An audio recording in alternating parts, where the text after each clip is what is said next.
How's it going, everybody? It's G.I. Jake, your proud U.S. Army veteran, here to serve you. Today's going to be a little story time about a great hero of mine. His name's Sergeant Benavidez. I recommend you look this guy up. He got the Congressional Medal of Honor. He's a certified badass, and more importantly, he's an American hero. Look him up. He's going to give a better presentation. I just want to talk about him if you haven't heard about him. Sergeant Benavidez was a young man born, I believe in New Mexico or Texas. I'm already messing this up. I'm sorry. He lost his parents at a young age, I believe, and he joined the Army. And he loves it to this day. He said it was the best decision he ever made. He went to jump school. He became a Green Beret. He's a badass. Well, let's get right into it and why he got the Medal of Honor. Well, first, early on, he went to Vietnam and he stepped on a landmine and he was declared never to walk again, ever. He's inside the VA hospital. And he said every night he would sneak out of bed, he would crawl to a wall, and he'd be crying and in pain, and he'd stand himself up and he'd wiggle his toes all night. All night. Anytime the nurses would yell at him, and anytime he would try to do it.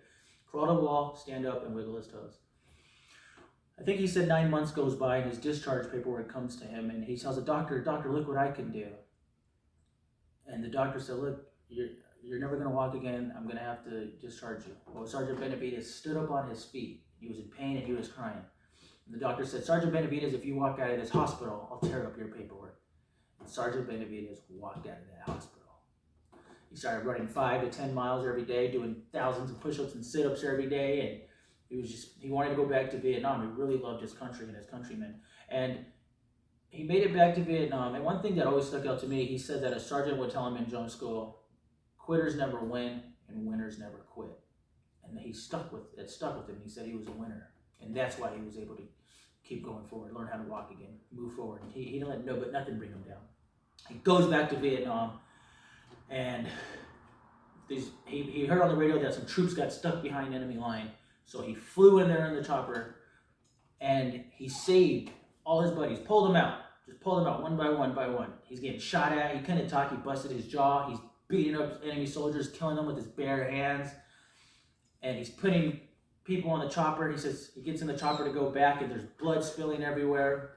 Long story short, not only did he bring back the American soldiers, but he brought back 3 dead enemy soldiers. And in his speech, he said he didn't want to leave anybody behind. So it was pretty funny. But he saved a lot of men. And he said when he was on the chopper, he was literally holding his intestines in his hand. He passed out. He kind of looked, because I think he's like Native American. So he kind of looked kind of Asian. So they had him next to the Asian dead bodies, the Vietnamese soldiers.